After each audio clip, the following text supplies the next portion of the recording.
வணக்கம் நண்பர்களே, நம்ம ஹேம்சோம்ல இன்னைக்கு நம்ம பார்க்க போகிறது கஸ்டர்ட் பவுடர். இது வீட்டிலேயே ரொம்ப ஈஸியாக எப்படி செய்கிறதுன்னு நான் செஞ்சு காட்ட போகிறேன். நீங்கள் கடையில் வாங்குறது ரொம்ப ப்ரிசர்வேட்டிவ்ஸில் ஆட் ஆகிருக்கும். ஆனால் நம்ம வீட்டில் செய்கிறது இன்ஸ்டண்ட்டாகவும் செஞ்சுக்கலாம், இல்லை ஸ்டோர் பண்ணியும் வச்சுக்கலாம். நம்மளுக்கு ரொம்ப ஹெல்த்தியாகவும் இருக்கும். அதுக்கு தேவையான பொருட்கள் என்னென்னு பார்த்துடலாம்.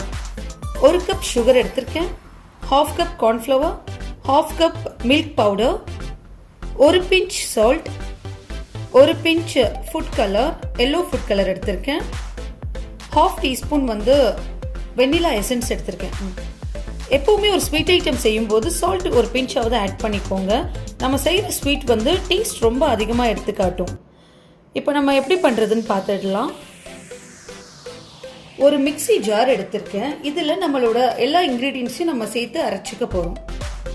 1 கப் சுகர் ஆட் பண்ணிக்கிறேன், 1/2 கப் கார்ன்ஃப்ளவர் ஆட் பண்ணிக்கிறேன், 1/2 கப் மில்க் பவுடர், சால்ட்டும் எல்லோ ஃபுட் கலரும் ஆட் பண்ணிக்கிறேன், 1/2 டீஸ்பூன் வெண்ணிலா எசன்ஸ் சேர்த்துக்கிறேன். இப்போ எல்லாத்தையும் நம்ம ஒன்றா சேர்த்ததுக்கப்புறம் ஃபைன் பவுடராக நல்லா கிரைண்ட் பண்ணிக்க போகிறோம். இப்போ பாருங்கள், நல்ல நைஸ் பவுடராக நான் அரைச்சி எடுத்திருக்கேன். உங்களுக்கு காட்டுறேன், இங்கே பாருங்கள்.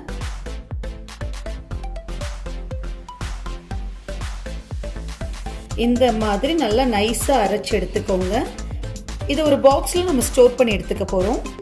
இப்போ பாருங்கள், நம்ம கிரைண்ட் பண்ணி வச்சுருக்கிற கஸ்டர்ட் பவுடரை இந்த மாதிரி ஒரு பாக்ஸில் ஸ்டோர் பண்ணி எடுத்துக்க போகிறேன். நார்மலாக ஸ்டோரேஜ் ஐட்டம் நீங்கள் பிளாஸ்டிக்கை விட கிளாஸ் பவுல்ஸ் யூஸ் பண்ணுங்கள். நம்மளோட ஐட்டம் கெடாமலும் இருக்கும், அதே மாதிரி ரொம்ப ஹெல்த்தியும் கூட. கஸ்டர்ட் பவுடர் ரொம்ப ஈஸியாக குவிக்காக நம்ம செஞ்சு முடிச்சிட்டோம். வீட்டில் உள்ள ஐட்டம்ஸை வச்சே நம்ம டக்குன்னு பண்ணிட்டோம். இதுக்கு ஒரு 5 மினிட்ஸ் கூட நான் எடுத்துக்கல. என்னோட ரெசிபி உங்களுக்கு பிடிச்சிருந்தா லைக், ஷேர், கமெண்ட் பண்ணுங்கள். ஹேம்சோமை சப்ஸ்கிரைப் பண்ணுங்கள். நன்றி.